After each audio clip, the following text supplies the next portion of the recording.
প্রিয় শিক্ষার্থী বন্ধুরা, পরম করুণাময় সৃষ্টিকর্তার কৃপায় নিশ্চয়ই তোমরা সবাই ভালো। আমি আজকে তোমাদের অষ্টম শ্রেণীর গণিত বিষয় নিয়ে আলোচনা করব।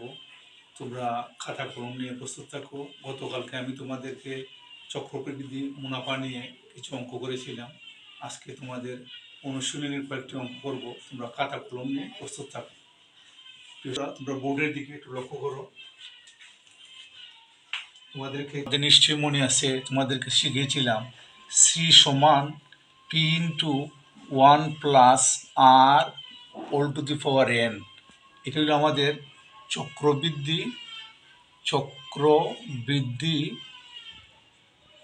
মূলধনের যে সূত্রটা আমরা শিখিয়েছিলাম গতকালকে, সি সমান P into 1 + r whole to the power n। ঠিক আছে না প্রিয় শিক্ষার্থী বন্ধুরা?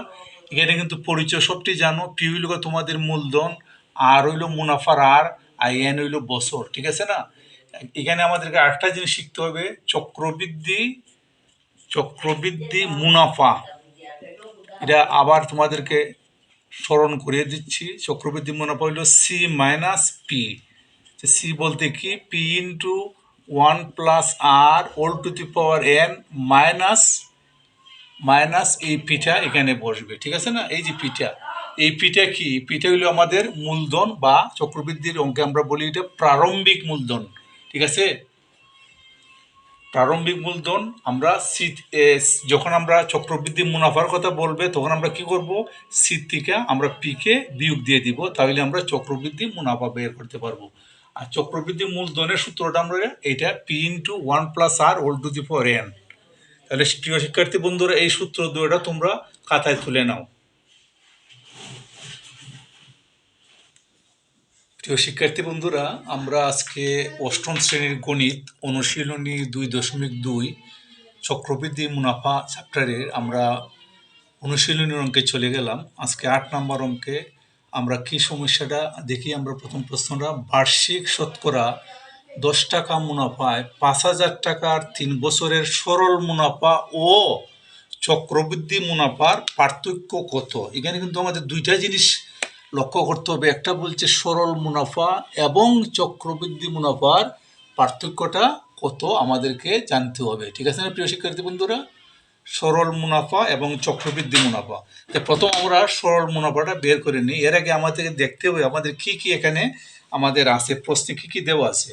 প্রথম আমরা লিখতে পারি যে এখানে কি লিখতে পারি, এখানে মূলধন বলতে হলে, মূলধন বলতে কি, এখানে আসল পি সমান দেওয়া আছে আমাদের কত বলছিল? 5,000 টাকা। 5,000 টাকা, ঠিক আছে না? মূলধন 5,000 টাকা। বার্ষিক শতকরা 10 টাকা। এটা কথাটা বুঝতে পারছো তোমরা? বার্ষিক শতকরা বলতে হইল 10 টাকা, বলতে হইল 10%। মুনাফার হার কি লিখবো? মুনাফার হার আমরা কি লিখবো? মুনাফার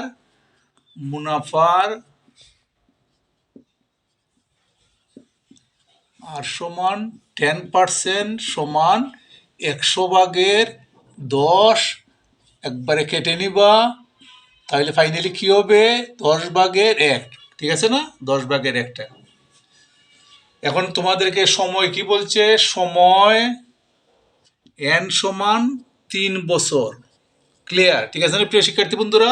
আমাদের প্রশ্নে যেগুলো দেওয়া আছে কন্টেন্টগুলো আমরা প্রথম লিখলাম। এখন সরল মুনাফার সূত্রটা তোমাদের নিশ্চয়ই মনে আছে। সরল মুনাফা তোমরা 2.1 চ্যাপ্টার অধ্যায় করেছিলে। সরল মুনাফা তোমার কি মনে ছিল? যে আই সমান কি? পি এন আর। সরল মুনাফা পির মান কত বলছিল? 5,000। এন এর মান কত বলছিল? 3। আর এর মান কত বললা? 10/1। কি জানি? 10/1। আমরা যদি এটা কেটে নিই তাহলে কি হবে? 5 × 10 = 50, আরো 2টা শূন্য রয়ে গেল। ঠিক আছে না? আরো কি দিছে? 2টা শূন্য রয়ে গেল। তাহলে আমরা লিখতে পারি ফাইনালি, যদি আমরা 3 দ্বারা 500 পূরণ দিয়ে আমরা আবার লিখতে পারি যে 500 × 3 = 1,500 টাকা। এই যে তোমরা 1,500 টাকা বের করলে, এটা কি বের করছে বলতে পারবা? এটা সরল মুনাফা। সরল মুনাফার সূত্রটা কি মনে আছে? আই সমান পি এন আর। পরিচয়গুলো আবার জেনে নেই। পি সমান হইল আসল বা মূলধন, আর এন সমান হইল বছর, ঠিক আছে না, সময় যেটা বলতেছে, আর হইল মুনাফার আর 10%। ফাইনালি আমরা অঙ্কটা সরল মুনাফা বের করলাম। এখন আমাদেরকে কি বের করতে হবে? চক্রবৃদ্ধি মুনাফা বাইর করব। বাইর করার পর এই দুইটার পার্থক্য কত এটা আমরা বের করতে হবে। প্রিয় শিক্ষার্থী বন্ধুরা, তোমরা এতটুকু খাতায় তুলে নাও। এখন কি বলবো আমরা এখন আমরা আগে চক্রবৃদ্ধি মূলধনটা বের করে নিই। চক্রবৃদ্ধি মূলধনের সূত্রটা তোমাদের নিশ্চয়ই জানা আছে, পি ইন্টু 1+r⁴n, ঠিক আছে না? পি বলতে হলে কি, আমাদের মূলধন আসল কত দেওয়া আছে? 5,000। এখানে আমরা ওয়ানটা এইভাবে লিখবো, 1 + আর এর মান দেওয়া আছে কত? 10/1। আর এন এর মান দেওয়া আছে কত তোমাদের? এনটা আমরা লিখেছিলাম, এন সমান হইল 3 বছর।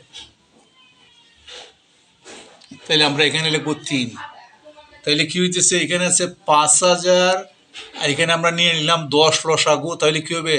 10 একে 10, 7 এর 11, 10/11। উপরে আছে কি পাওয়ার? আমাদের কি আছে? পাওয়ার আমাদের কি আছে? 3 আছে, ঠিক আছে না প্রিয় শিক্ষার্থী বন্ধুরা? এখন আমরা কি করতে পারি? এখানে আমরা 5,000 লিখলাম প্রথম। লিখার পর এই 10/11 কয়বার আছে? 3 বার। আমরা যদি এইভাবে লিখি 10/11 গুণন 10/11 গুণন 10/11, কেন লিখছি? সূচকটা কত দেওয়া আছে, পাওয়ারটা কত দেওয়া আছে? 3 বার। এই জিনিসটাকে আমরা কয়বার লিখছি? 3 বার লিখছি। প্রথম যদি আমরা 10 দিয়ে এটাকে কেটে নিই, তাহলে কি হইতেছে? এটা 500 হইতেছে, ঠিক আছে না? 500 হইতেছে। আবার যদি এটা দিয়ে এটাকে কেটে নিই, তাহলে কি হইতেছে? 50। আবার যদি এটাকে আমরা এটা কেটে নিই, তাহলে কি হইতেছে? কি 5। তো ফাইনালি কি হইতেছে? 5 গুণন 11 গুণন 11 গুণন 11, ঠিক আছে না? তাহলে আমরা ক্যালকুলেটরের সাহায্যে 5 গুণন 11 গুণন 11 আমরা গুণ করে নিই। তাহলে প্রিয় শিক্ষার্থী বন্ধুরা, আমরা একটা কাজ করতে পারি। আমরা ক্যালকুলেটরের সাহায্যে 5 গুণন 11 গুণন 11 গুণন 11, ঠিক আছে না প্রিয় শিক্ষার্থী বন্ধুরা? তাইলে ফাইনালি কে আসলো? 6,655 টাকা। 6,655 টাকা, 6,655 টাকা আমাদের আসলো। এটা কি আসছে? চক্রবৃদ্ধি মূলধন। কিন্তু আমাদেরকে এখন বাইর করতে হবে কি? চক্রবৃদ্ধি মুনাফা বের করতে হবে। নিচে দেখো।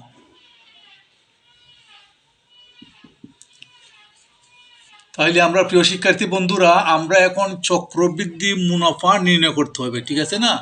চক্রবৃদ্ধি মুনাফা তোমাদের নিশ্চয়ই মনে আছে, সি মাইনাস পি।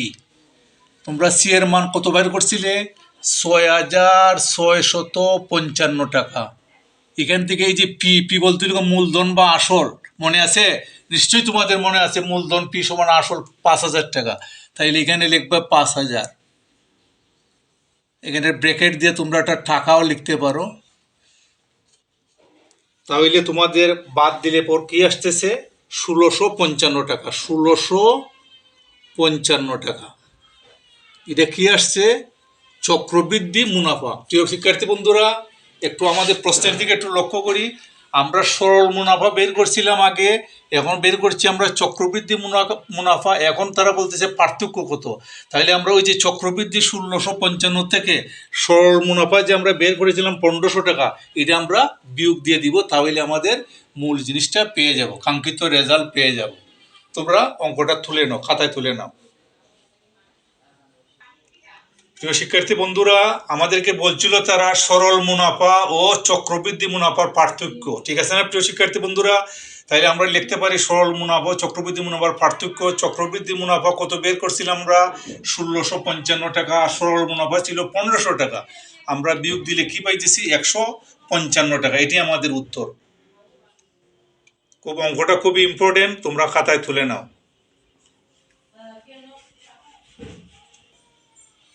প্রিয় শিক্ষার্থী বন্ধুরা, আমরা অনুশীলনী 2.2 এর 11 নম্বর অঙ্কে চলে গেলাম। প্রশ্নে কি বলছে? কোন শহরের বর্তমান জনসংখ্যা 64 লক্ষ। শহরটির জনসংখ্যা বৃদ্ধির হার প্রতি হাজারে, মানে 1000-এ যদি 25 জন হয়, তাহলে 2 বছর পর ওই শহরের জনসংখ্যা কত হবে? তাইলে আমরা অঙ্কটা করতে গিয়ে প্রথম কি লিখতে পারি? শহরটির বর্তমান জনসংখ্যা পি সমান 64 লক্ষ, ঠিক আছে না? ভালো করে দেখে নাও আবার, একক, দশক, শতক, হাজার, অযুত, লক্ষ, 64 লক্ষ, মানে 64 লক্ষ জন, ঠিক আছে না? জনসংখ্যা বৃদ্ধির হার হাজারে কত? 25। হাজারে কত লিখছে তারা? 25। তাহলে এটা খাটাখাটি করার পর কি হইতেছে? আমরা 40/1। আর সময় সমান আমরা কি লিখবো? n সমান 2 বছর। এখানে জনসংখ্যা বৃদ্ধির ক্ষেত্রে চক্রবৃদ্ধির মূলধনের সূত্রটা আমাদের প্রযোজ্য। তাহলে আমরা কি লিখতে পারি? সি সমান P into 1 plus r whole to the power n। আমরা পি এর মান কত লিখছিলাম? 64 লক্ষ।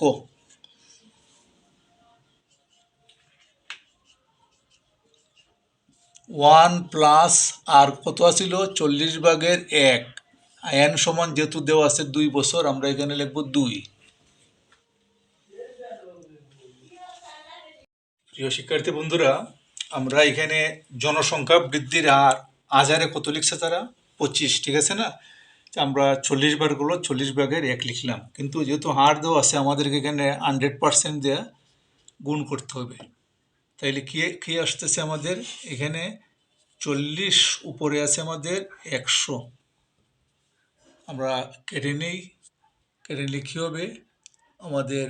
যদি আমরা 10 দা কেটে নিই, 4 10 40 আর 10 10 100, তাহলে কি আসতেছে এখানে? 4/4 কি আসতেছে? 10। এটাকে যদি আমরা দশমিকে নিয়ে যাই তাহলে কি হবে? 2.5%, ঠিক আছে না প্রিয় শিক্ষার্থী বন্ধুরা? 2.5%। তাহলে প্রিয় শিক্ষার্থী বন্ধুরা, আমরা চক্রবৃদ্ধি মুনাফার সূত্রটা এখানে প্রযোজ্য, যেহেতু আমরা সূত্রটা লিখলাম। প্রিয় শিক্ষার্থী বন্ধুরা, এখন আমরা জনসংখ্যা বৃদ্ধির ক্ষেত্রে চক্রবৃদ্ধি মূলধনের সূত্রটা প্রযোজ্য। তাহলে আমরা সি সমান লিখলাম P into 1 plus r whole to the power n। আমরা পি এর মান জানি 64 লক্ষ, 1 ঠিকই লিখলাম। এখন আর সমান আমরা জানি কত? 4/10 কাটা, এটা দশমিকে নিলে কি হইতেছে? 2.5%। না, পার্সেন্ট থাকলে কি লিখতে পারি? 100/2.5। আর পাওয়ার আমাদের দেওয়া আছে 2 বছর পর, আমরা এখানে 2 দিয়ে দিলাম। এখন আমরা কি করব? তাইলে আমরা কি লিখবো? এখানে আছে 64 লক্ষ। আচ্ছা, এখানে যদি আমরা 100 লসাগু নিয়ে যাই, তাহলে 100-কে 100 আর একে হাতে আছে কত? 2। তাহলে আমরা লিখতে পারি 102.5 আর উপরে আছে কি? স্কোয়ার, ঠিক আছে না? তাহলে আমরা এখানে 64 লক্ষ আবার লিখবো, 1 2 3 4 5 লিখার পর আমরা এই জিনিসটাকে যেহেতু স্কোয়ার দেওয়া আছে, আমরা কি লিখতে পারি? 100 নিচে আর উপরে লিখবো কত? 102.5 আবার লিখবো, এখানে লিখবো 100 লিখে উপরে লিখবো 102.5, ঠিক আছে না প্রিয় শিক্ষার্থী বন্ধুরা? এখন আমরা প্রিয় শিক্ষার্থী বন্ধুরা, আমরা এখন এটাকে যদি আমরা করি তাহলে কি হইতেছে আমাদের? 64, 2টা শূন্য যদি কেটে যায় তাহলে থাকতেছে এখানে 1 2 3টা শূন্য, ঠিক আছে না? 100 যখন আমরা ভাগ দিলাম, তখন আবার এই 100 যখন আমরা ভাগ দিব তাহলে কি হইতেছে? 640, কি থাকতেছে? 640। তো ফাইনালি আমরা 640 গুণন 102.5 গুণন 102.5 আমরা ক্যালকুলেটরের সাহায্যে আমরা গুণ করে নিব। তাহলে আমরা গুণ করে নিই। প্রিয় শিক্ষার্থী বন্ধুরা, নিশ্চয়ই তোমাদের কাছে ক্যালকুলেটর আছে। তোমরা কি করবা? প্রথম লিখবা 640 গুণন 102.5 গুণন 102.5 সমান আমাদের আসতেছে একক, দশক, শতক, হাজার, অযুত, লক্ষ। ৬৭,২৪,০০০। কি হইতেছে? ৬৭,২৪,০০০। তাহলে আমরা ফাইনালি কি লিখবো? ৬৭ লক্ষ।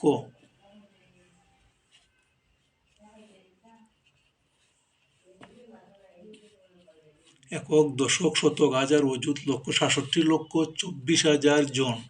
অর্থাৎ ২ বছর পর ওই শহরের জনসংখ্যা বৃদ্ধি পেয়ে কত হবে? ৬৭,২৪,০০০ জন।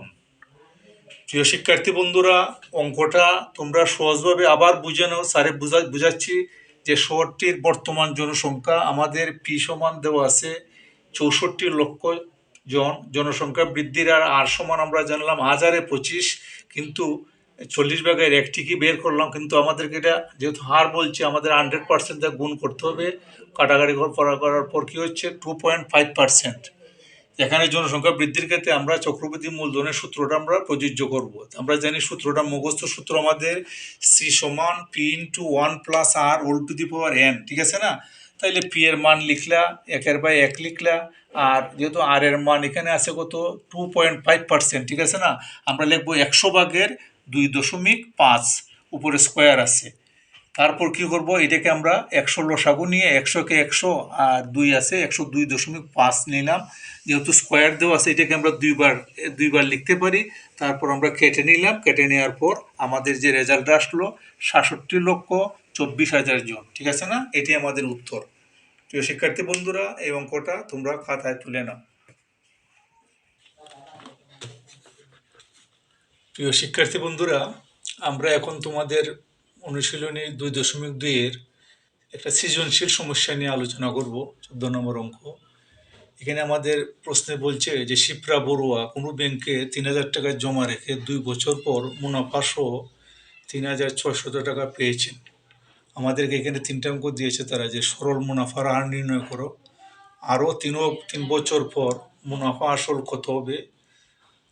আর গ নাম্বার লিখছে তারা ৩,০০০ টাকা একই আর চক্রবৃদ্ধি মুনাফায় জমা রাখলে 2 বছর পর চক্রবৃদ্ধি মূলধন কত হতো।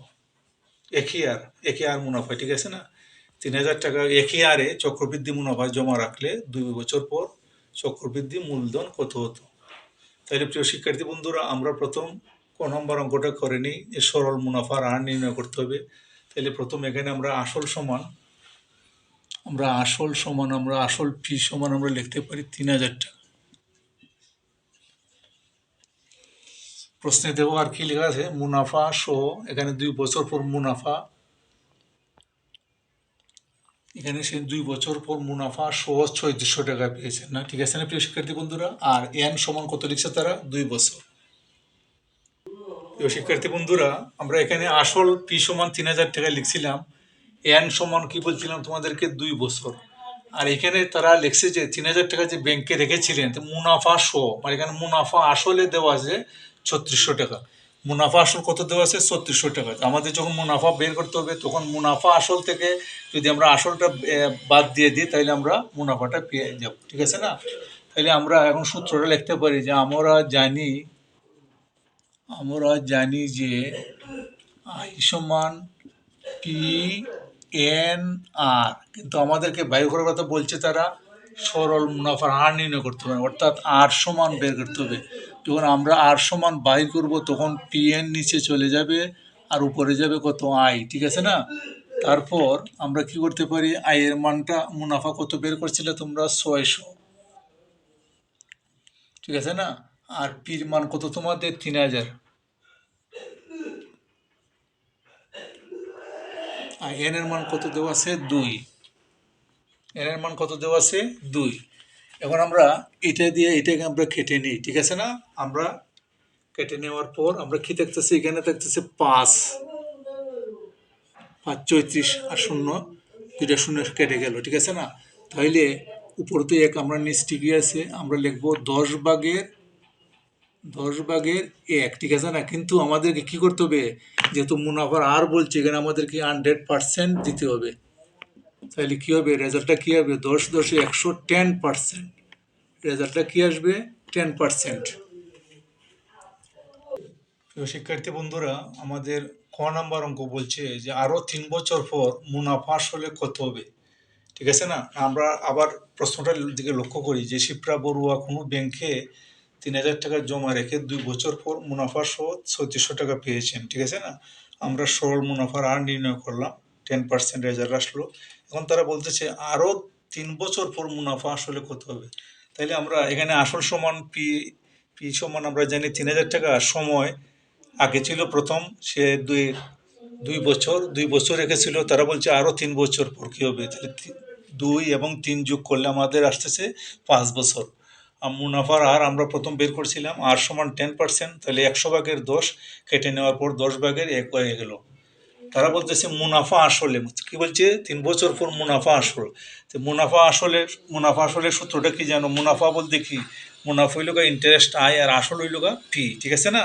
তাহলে পি তো পি ঠিক রইল, আই সমান জানি আমরা পি এন আর। উভয় পক্ষে যদি আমরা পি কমন নিই তাহলে কি থাকে, 1 + এন আর। এখন আমরা যার যার মান বসাবো। মান বসালে কি আসবে, পি সমান আমরা জানি 3,000 টাকা, 3,000। এখানে 1 + এর মান দেওয়া আছে কত আমাদের, এর মান আমাদের দেওয়া আছে 5 বছর। তাহলে আমরা লিখলাম 5 গুণন, এখানে এর মান দেওয়া আছে কত, 10 ভাগের 1। 10 ভাগের কত বলছে, 1 না। তারপর আমরা এখানে একটু খেটে নিই। তাহলে আমরা কি লিখতে পারি, এখানে আছে আমাদের 3,000, নিশ্চয় তোমাদের জানা আছে। আর এখানে আছে 1 + এখানে কি আছে, 2/1। ঠিক আছে না? কিভাবে বুঝলা, 2/1। ঠিক আছে না? এখন আমরা কি করব, 3,000 তো ঠিক আছে, এখানে আমরা কি করব, 2 আমরা লসাগু নিয়ে যাইব। তাহলে কি হবে, 2 একে 2, হাতের 1 3, 2 এর 3, 2 এর 3। ঠিক আছে না? তো শিক্ষার্থী বন্ধুরা, আমাদের এখানে 3,000 আর এখানে বন্ধনীর মধ্যে আমরা কি পাইলাম, সরল করে 2/3। বন্ধুরা এটা তুলে নিলে আমরা কি লিখতে পারি, এখানে গুণ চিহ্ন দিতে পারি। ঠিক আছে না? তো 2 দেয় যখন আমরা 3,000-কে কেটে নিব, তাহলে এখানে কি থাকতেছে, 1500। কি থাকতেছে, 1500 টাকা।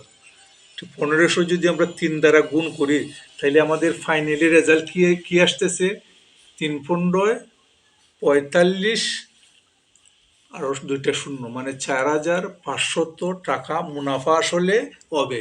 মানে আরো 3 বছর পর মুনাফা আসলে আমাদের 4,500 টাকা হবে। এটাই আমাদের উত্তর।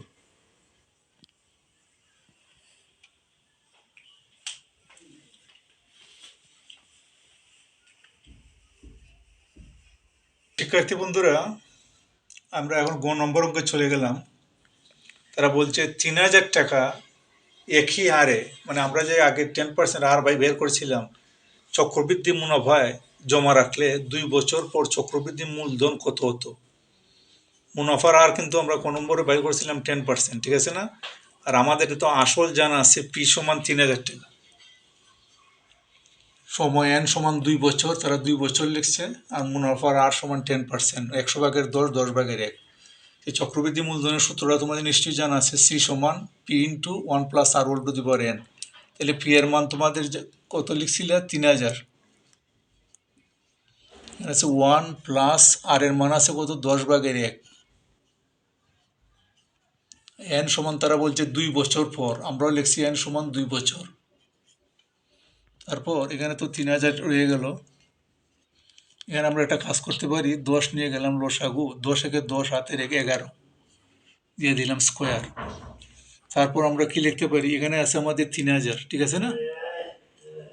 আর এই যে স্কোয়ারটা যেহেতু দেওয়া আছে, আমরা যদি স্কোয়ারটা তুলে নিই, 10 10-এ কত হবে নিচে, 100। আর 11 দিয়ে 11 গুণ করলে কি হইতেছে, 121। ঠিক আছে না প্রিয় শিক্ষার্থী বন্ধুরা? আমরা এটাকে যদি এটা কেটে নিই, 2 শূন্য কাটার পর কি থাকতেছে, 30 থাকতেছে।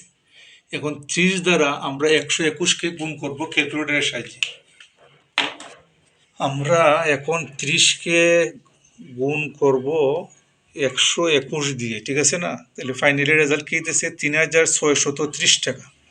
কি হইতেছে, 3,630 টাকা। তাহলে আমরা লিখব 3,630 টাকা। এটা আমাদের রেজাল্ট। তারা বলছিল কি, একটু প্রশ্ন দিকে লক্ষ্য করো, যে 3,000 টাকা একই আর বলতে গিয়ে আমরা তো এই যে অঙ্ক করছিলাম 10% হার বের করছিলাম, চক্রবৃদ্ধি মুনাফায় যদি জমা রাখে তাহলে 2 বছর পর চক্রবৃদ্ধি মূলধন কত হতো। তাহলে আমরা চক্রবৃদ্ধি মূলধন এই মুহূর্তে বাইর করলাম 3,630 টাকা। তো শিক্ষার্থী বন্ধুরা, তোমরা অঙ্কটা খাতায় তুলে নাও। প্রিয় শিক্ষার্থী বন্ধুরা, আমি তোমাদের বাড়ির কাজ দিয়ে দিলাম অনুশীলনী 2.2 এর 2টা অঙ্ক। তোমরা 12 এবং 13 নম্বর অঙ্কটা বাসায় করবে। প্রিয় শিক্ষার্থী বন্ধুরা, 2টা অঙ্ক বাসায় করবে এবং বিদ্যালয় খোলার সাথে সাথে তোমাদের বিষয় শিক্ষকের নিকট অঙ্কগুলো জমা দিবে। তোমরা এই ক্লাসটা পুনরায় দেখতে গেলে তোমাদের দিরে গার্লস স্কুল ফেসবুকে দেখতে পারবে। এছাড়াও আমার একটা চ্যানেল আছে অজয় স্যারের channel YouTube app Ajay sir searching করলে তোমরা এই ক্লাসগুলো দেখতে পারবে। এখানে অনেক রকমের ক্লাস আছে, 6 থেকে 10 পর্যন্ত অনেক ক্লাস আছে, তোমরা দেখবে। এবং আগামীতে আমি আরও সুন্দর ক্লাস নিয়ে আসবো। এর আগ পর্যন্ত তোমরা সবাই ভালো থাকো, সুস্থ থাকো। সবাইকে ধন্যবাদ।